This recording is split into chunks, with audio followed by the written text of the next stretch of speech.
Hello everyone. I'm very happy to be with you this night and to share a presentation. Dawa asked me to do a presentation for this evening, and I was free to select a topic. And the topic I chose was the way of the heart in symbols. And the reason I choose this topic is that in the Netherlands, I live in the Netherlands, we are composing a new online program for the Christmas period. It's an online program, 8 days, and every day we want to delve into one of the 40 symbols of Daniel Cramer. You see 7 of the 8 symbols in this picture, and you will see that there is a heart in every picture. And every picture has a certain name. There are 8 emblems. I meditate, I must leave, I love, I am illuminated, I increase, I seek the heights, I am protected, and I hope for renewal. The online program is yet in progress. It isn't written yet, so this is a kind of experiment this evening, and maybe I can learn from you and use the information in the program we make. Unfortunately, it's only in Dutch. It's comparable with another online program. Maybe you are familiar with it. It's Spiritual Christmas. It's from 10 years ago, but this is the new online program. Yes, the Rosicrucians, Douwe talked a little about it.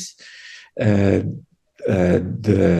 classical Rosicrucians from the 17th century became famous by the 3 manifestos, the Fama Fraternitatis, or the Call of the Brotherhood, and also the second one is the Confessio Fraternitatis, it's the Latin title, and in English it's the Confession of the Rosicrucian Brotherhood, and the third manifesto is the Alchemical Wedding of Christian Rosycross, or it was published in German, and the title is Chemische Hochzeit Christiani Rosenkreuz.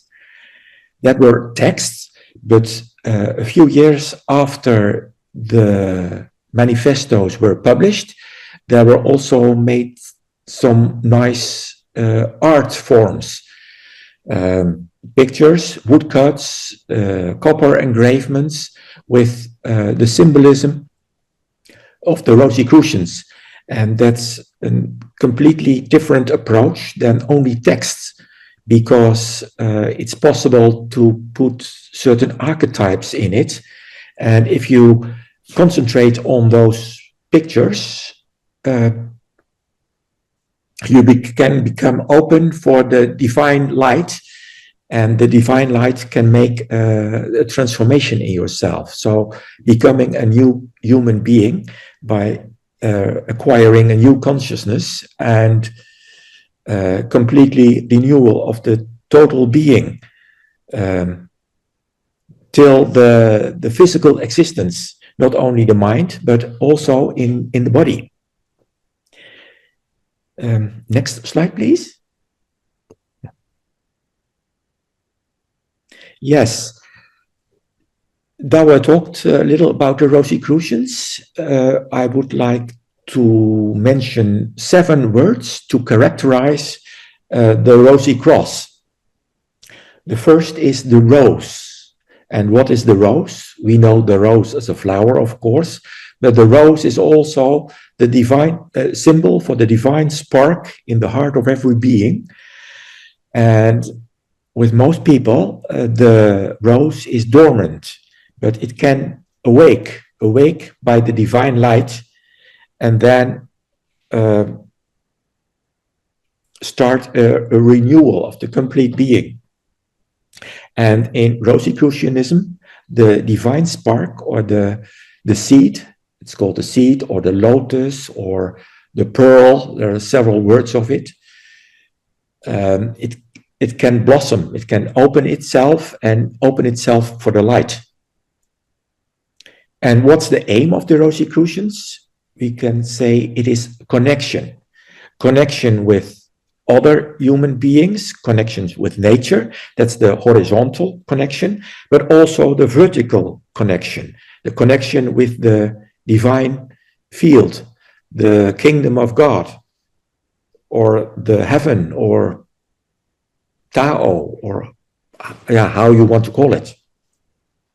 And the aim is not only connection, but by that connection, it's possible to come to a regeneration of the whole being. Not only the physical aspect, sometimes not the physical aspect, but it's possible to create the new garment. And that's not the physical aspect, but etherical and astral aspect of the human being. The first word I would call is universal. We talk about the universal knowledge, or eternal knowledge, or eternal wisdom, or Sophia perennis in Latin. We find several teachings in all genuine spiritual traditions, in Taoism, in Buddhism, in Christianism, Hermetism, nearly everywhere. But Rosicrucianism is not only universal, but also Christocentric. The Bible is an important book for the Rosicrucians, especially the New Testament, because it's the holy language that is revealed to man. And Christ is not only the person Jesus. Jesus became the Christ, of course, when he was baptized in the Jordan River by John the Baptist. But Christ is also a field of a high vibration that was always there and will be always there. And we can connect with that Christocentric field to become a new human being. And Rosicrucianism is not only based on texts, on outer knowledge, but also on inner knowing. The goal is to accomplish a certain kind of inner knowing, also intuition or gnosis mentioned. And that's a path. It's a path of initiation. And it takes time. It's a process of education. I can talk hours about Rosicrucians, but that's not the topic of tonight. So next slide, please, Douwe. Yes, tonight we want to talk about emblems. And emblems, emblemata in Latin, were very popular in the 17th century. And one of the most well-known emblemata of the Rosicrucians were made by Michael Meyer. He lived at the end of the 16th century and the beginning of the 17th century. And he wrote a book, Atlanta Fugiens, Emblemata Nova. It was in Latin and it was based on Greek characters in Greek mythology. And there were pictures and also certain poems. And he made it as a meditation book to concentrate on the pictures. And if you do that, it can have a transforming power. But Michael Meyer was not the only one who made emblemata. Also Daniel Cramer. Next slide, please. Here you see a portrait of Daniel Cramer. He lived in the same period as the classical Rosicrucians in the time that the manifestos were published. And at the left-hand side, you see the title page of the manuscript. No, not the manuscript. It's a book. It was printed in 1617, was the first edition. And the first edition had 40 emblems. And the name was Societas Jesu et Rosa Crucis Vera. And translated is the society of the real society of Jesus and the Rosy Cross. The edition from 1625, the second edition, it had 10 more emblems, but for this presentation we selected 10 emblems. Next slide, please. Here you have an idea how such an emblem book looks like. Here are 2 pages, and it is about the emblem meditor, and the translation from that is I meditate. At the left-hand side, you see 4 poems. It's the same poem, but every poem is in a different language. Not only in Latin, as in the first edition, but also in German, French, and Italian. That reminds me to a quote from the manifestos. It was said that it is necessary that the Rosicrucian teachings will be published in 5 languages. Here we see 4 languages, but maybe there is a 5th one, and that is the emblem itself, the picture at the right-hand side. All emblems have a number. This is emblem number 15, and it is based on a Bible text. Every emblem is based on a text from the Bible, and this one is from Galatians 6, verse 9. Next, please. Here we see the picture, the emblem in color, and the Bible verse on which it is based is, "As we have therefore opportunity, let us do good unto all men." And the title is I meditate. And in the Bible verse, they talk about doing good. So meditation is doing good. And that's a bit strange because meditation is an inner process, and that is doing good. If we look at the picture, we see a table. It looks like an altar table. And we see at the left, of course, the sun. And in the right, the upper right, we see the moon and 5 stars. So together, that is 7 planetary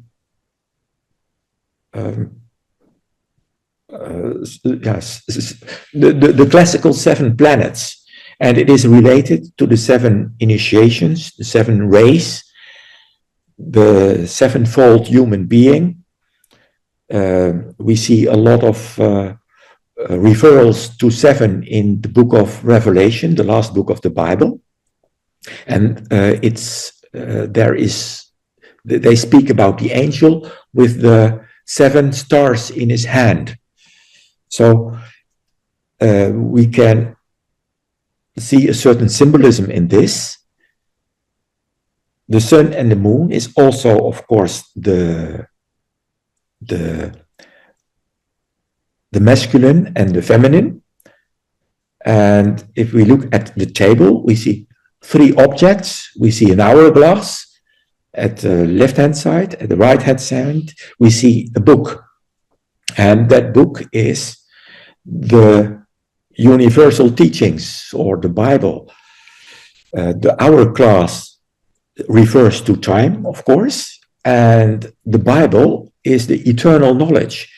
It's not the eternal knowledge itself, but it is a a manifestation of the eternal knowledge. And between is the heart, big heart. Heart is a symbol, not the heart as an organ, but as a symbol. And that heart was important for the Rosicrucians because all renewal starts from the heart. It starts from the spirit spark, the lotus, the pearl, the grain, the mustard seed, or how you want to call it. The classical Rosicrucians, they were Protestants. They lived in the beginning of the 17th century, and Luther was very important for them because Luther started a Reformation. But the Rosicrucians want to evolve that Reformation because they saw it was necessary in that time. Next slide, please. Yes, about meditation.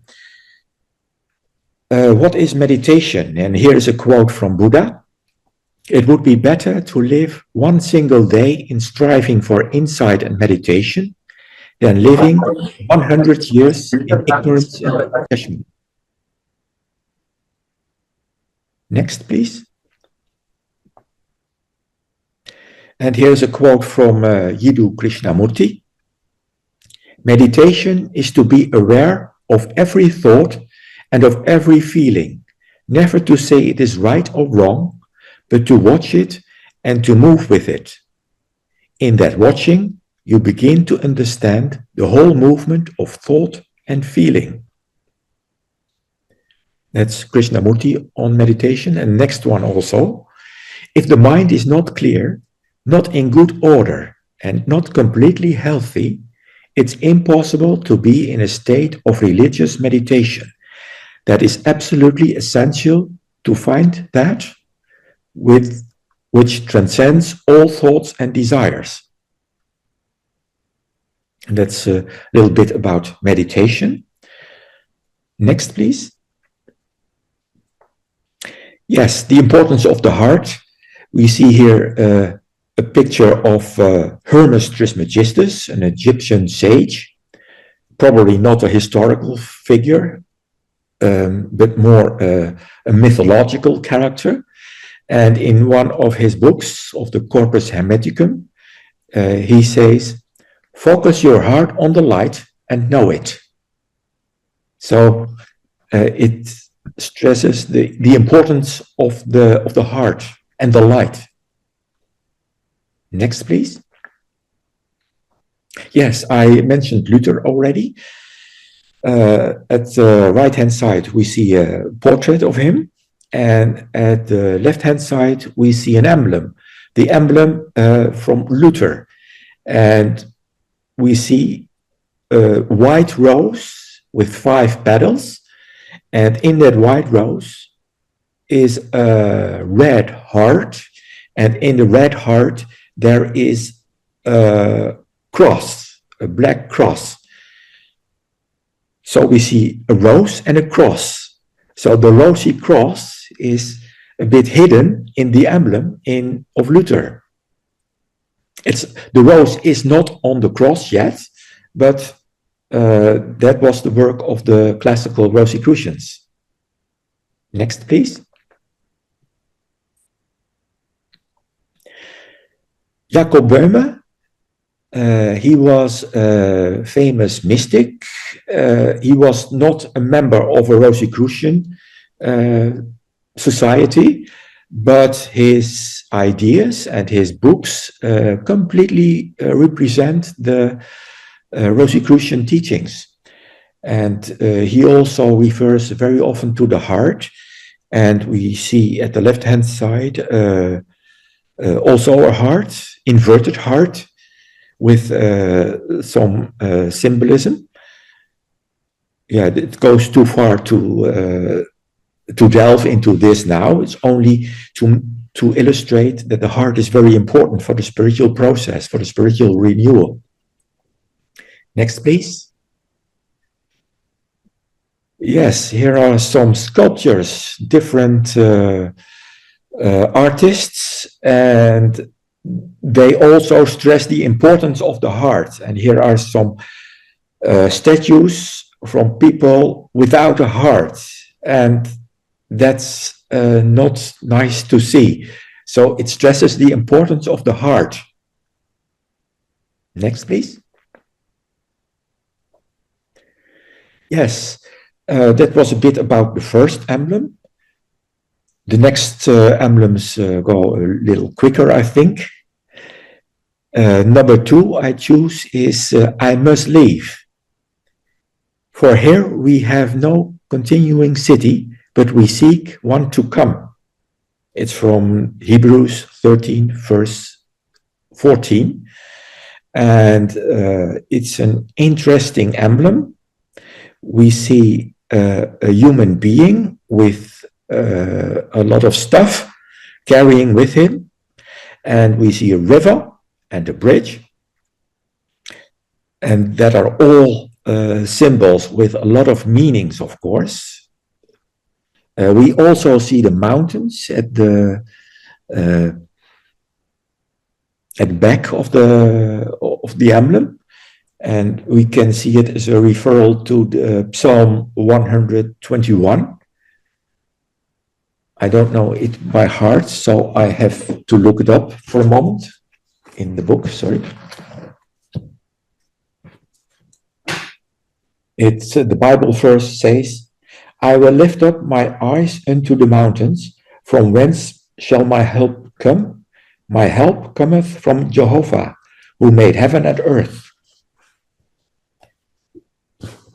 And the Bible text is referring to a new city, a higher city, and we see the higher city in the picture in the upper left, and the human being wants to go to there, but he has to go a path because he is low. He is at the lowest point because he's at the water, and water flows always at the lowest point. Yes, I can say a lot about this, but the idea is that you have to contemplate on it yourself, and then you will discover a lot of things. And it is all about the mysteries.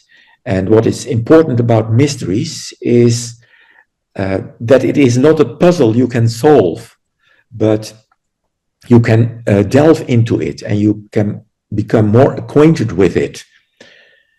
And there will be wonder. And from that wonder, there will become certain wisdom. We also see a heart, of course, a heart that is flying, a heart with wings.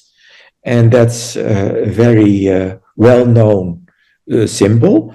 We also see that symbol, for instance, in the emblem of the Sufis.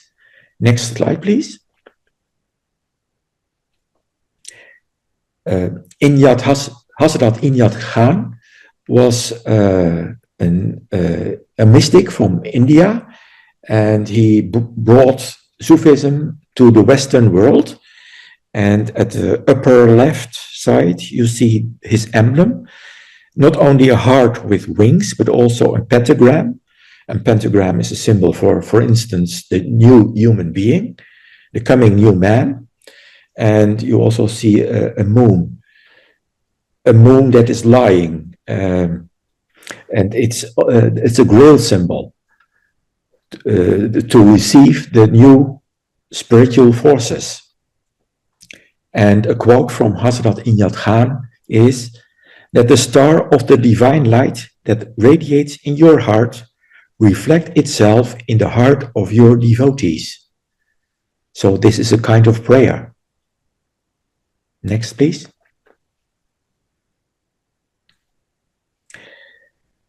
Yes, there are several realms we can enter as a human being. We are, of course, acquainted with the world of senses, but there's also the imaginal world, the mundus imaginalis. We see here a picture from a book by Robert Flood. He was also one of the classical Rosicrucians. And the imaginal world is the world of the soul. It's the world of the archetypes. And above the imaginal world, there's the intellectual world. It's the world of the universal laws, of the abstract thoughts. Next, please. Yes, the next emblem has the title I Love, and the Bible verse is from the Song of Solomon. Blow upon my garden, that spices thereof may flow. The Song of Solomon is a love song about the bride and the I don't know the male name, but you know what I mean. But it's not only a love song, you can interpret it in that way, but it's also a song, a poem about the alchemical wedding, about the bride, a symbol of the soul, and the husband, the symbol of the spirit. So the soul and the spirit can become one in one person.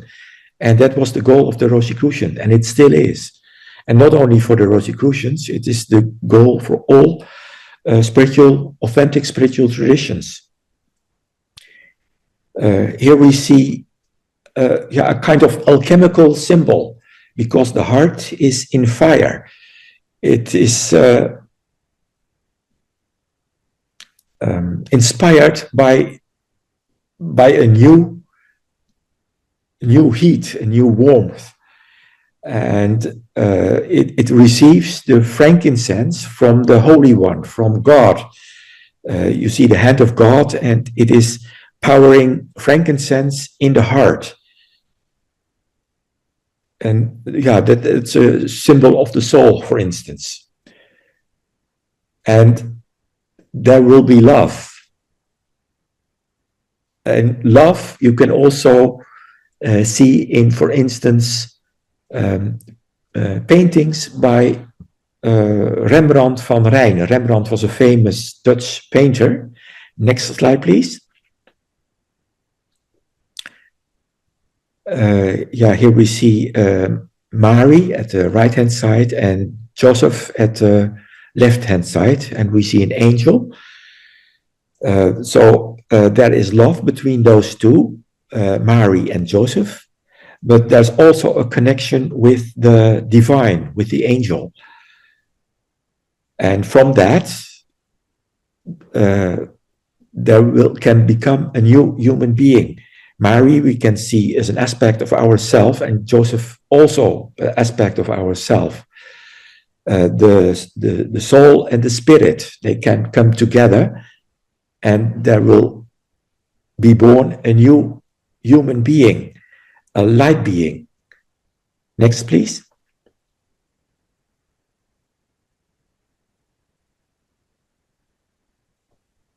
Something is not working here. There. Oh yes, here we see a portrait of Rembrandt van Rijn and the Bible in Dutch.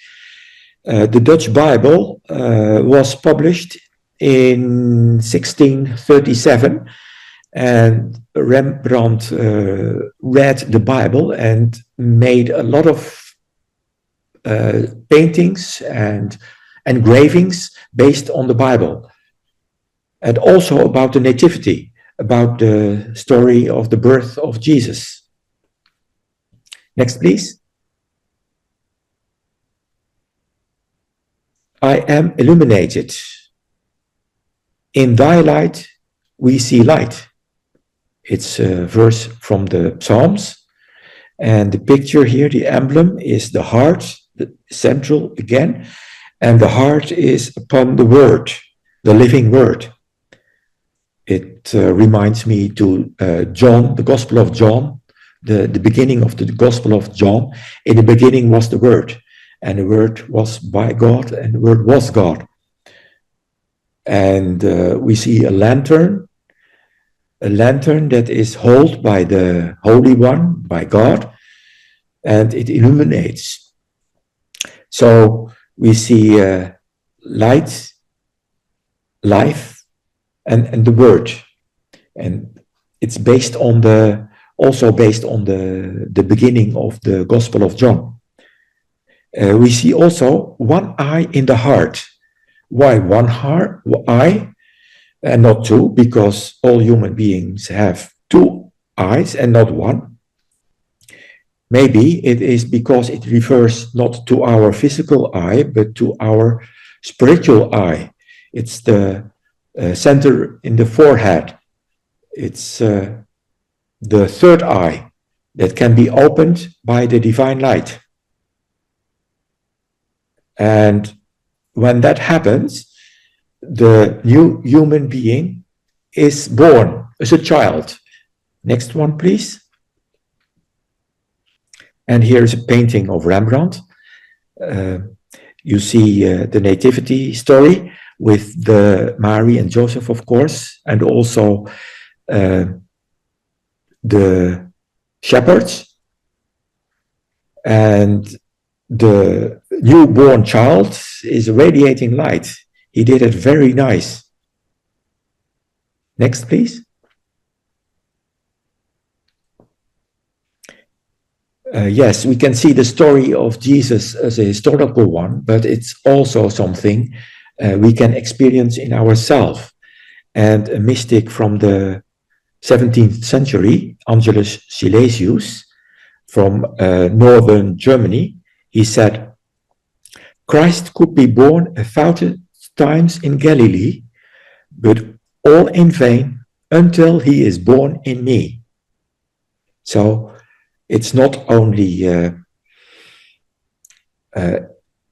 exoteric approach, but also esoteric. It's the birth of Jesus in us.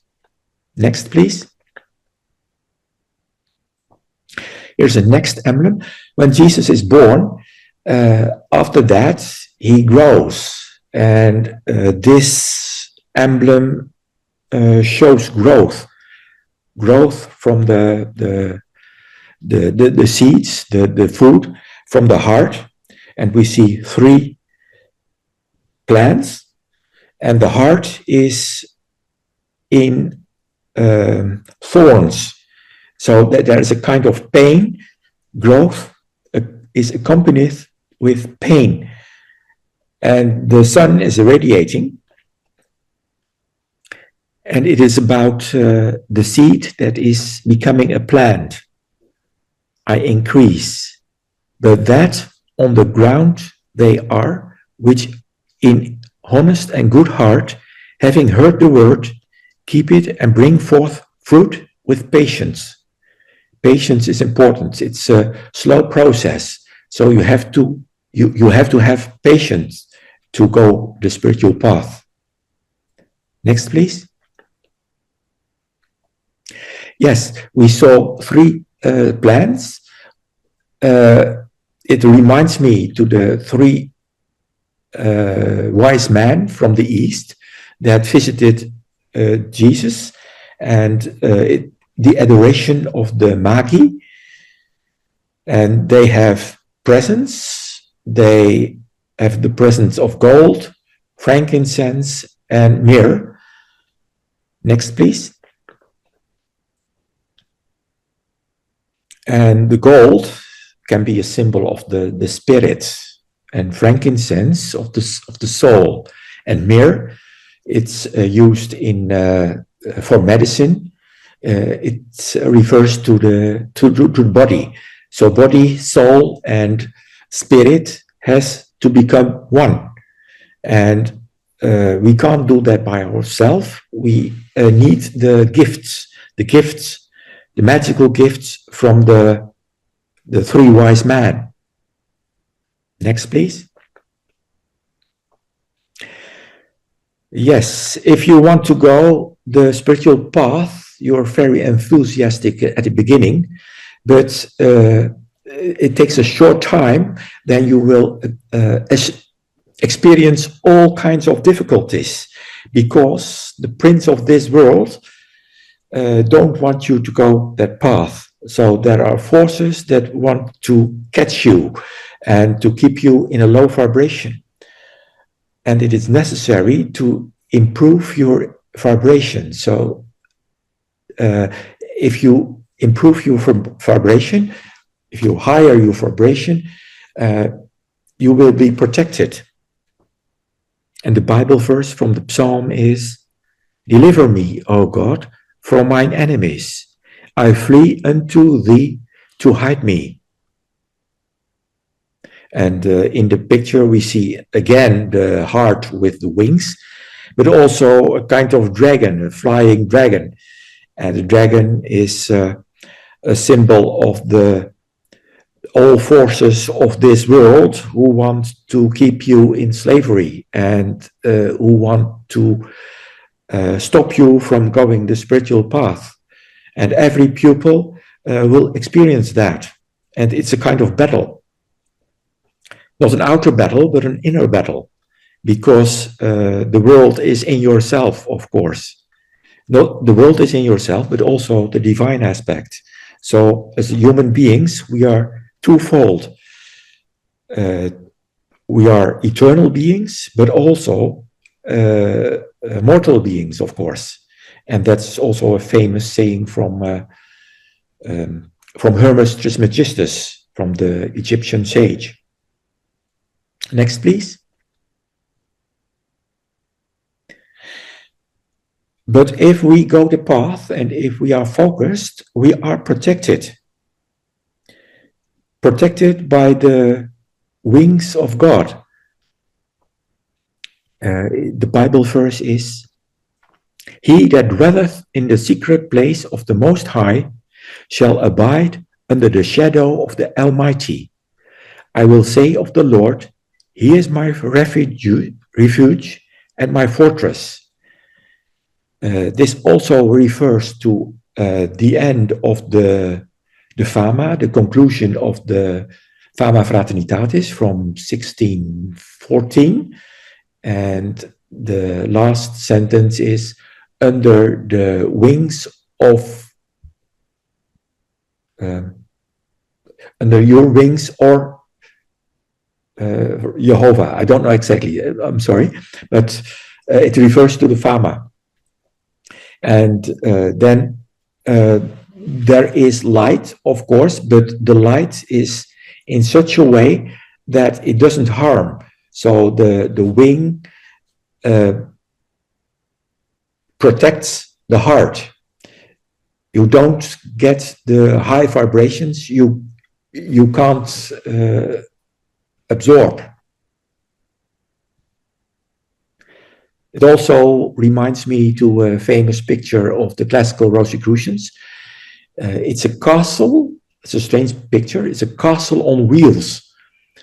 And that is also a symbol for a certain power field. If a group goes the path together, there will evolve a power field that is a protection for evil forces. And in such a power field, we can develop as spiritual beings. Next, please. Yes, this is also a picture again of a painting again by Rembrandt. Here we see the flight to Egypt. We see a donkey and Joseph, and on the donkey there is Mary with the newborn child Jesus. And they fly to Egypt. Why? Egypt is the country of the mysteries. And why did they flee? Because there were forces of this world represented by Herod, because Herod wants to kill the newborn king. But there was a dream. Joseph had a dream to go to Egypt, and he did it. So the newborn child found a safe place in the mystery schools of Egypt. Next, please. And here we see a conclusion. I hope for renewal. And it refers to the ark of Noah. We see the heart, and in the heart is a tree, and in the tree is a dove with an olive leaf. And the Bible verse is, and the dove came in to him in the evening, and lo, in her mouth was an olive leaf plucked off. And this is after the water flood, and that is a new earth. And that can also be in us. There can be a new earth in us. Yes, I think that's it. The last slide shows the process in an artistic way. Become free from all material, and the small spark in the heart became a fire, and it's escaping from all the bonds and become a free human being. Thank you for your attention, and I think this was the presentation, and I'm very curious to our exchange now.